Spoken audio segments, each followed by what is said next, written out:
Et nous accueillons tout de suite Xavier Fenot. Xavier Fenot qui va nous parler bien c'est le morning trading. Donc avec Xavier Fenot, excusez-moi, je suis en train de mettre mon oreillette.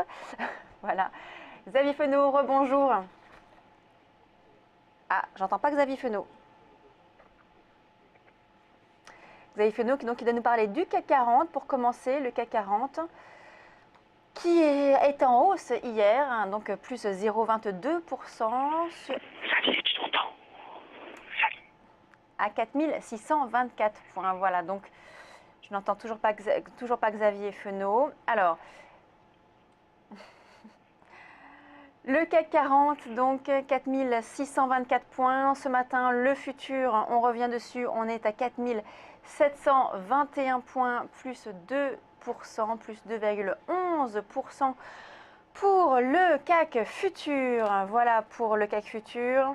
Donc toujours une hausse suite à cette réunion de la Fed où je rappelle, Janet Yellen a annoncé donc un relèvement des taux. Donc c'était la première fois depuis près de 10 ans.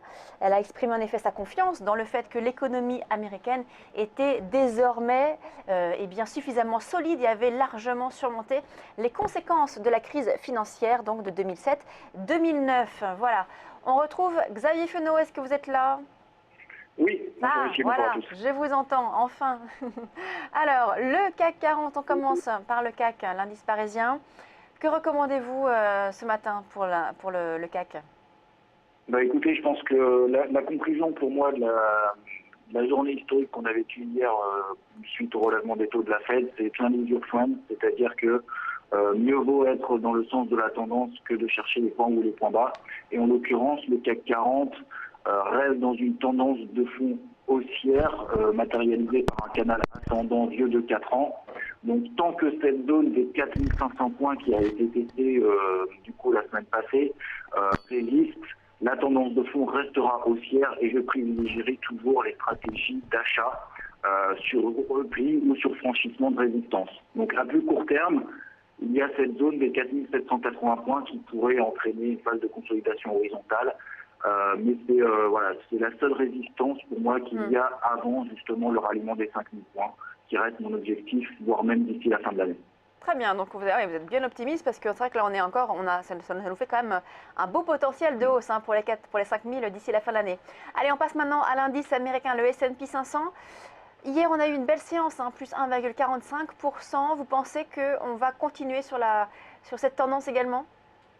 Oui, effectivement, la même chose effectivement que le CAC 40, même d'autant plus que les indices américains ont plus absorbé un peu la panique, entre guillemets, si je puis dire, la semaine passée sur les indices européens.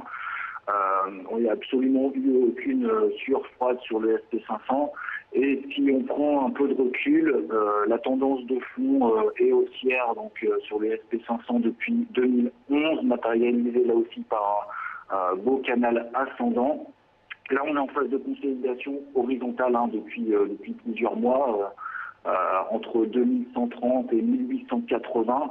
Mais on voit qu'à très court terme, on a cette zone support de 1992 points qui est très importante et sur laquelle justement le S&P 500 s'est replié ces dernières séances.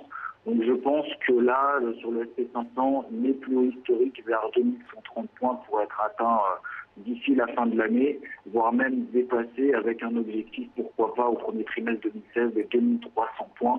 Encore une fois, la tendance de fond reste haussière et en phase de consolidation horizontale, on pourrait tout à fait en sortir par le haut. Et on termine avec un dernier actif, le Brent, le pétrole qui avait beaucoup chuté et qui poursuit d'ailleurs sa baisse. On est toujours avec une baisse de 3%.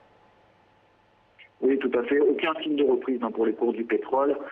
L'évolution, de toute façon, des cours ne dépend que de l'offre des membres de l'OPEP qui ne veulent pas s'accorder sur un plancher prix. Donc c'est donc dans un contexte politique relativement tendu que les cours du pétrole évoluent. Il faut éviter d'être en face d'un tel mouvement. C'est un peu comme se placer en face d'une banque centrale. Donc, aucun signe de reprise sur le cours du pétrole, même si effectivement, on est tenté de commencer à s'y intéresser parce que les cours reviennent sur les plus bas de 2009. Mais trouver le point bas dans une tendance de fond baissière depuis 2 ans, dont les cours du Brent viennent de $115, c'est mission impossible. Donc, mieux vaut les mettre pour le moment sous surveillance, sans vraiment commencer à acheter. Il faut au moins qu'il y ait une phase de stabilisation de plusieurs semaines des cours du pétrole pour vraiment éventuellement commencer à se placer long, ou alors vraiment un sell-off, c'est-à-dire un décrochage violent et rapide qui pourrait signifier la fin d'une tendance.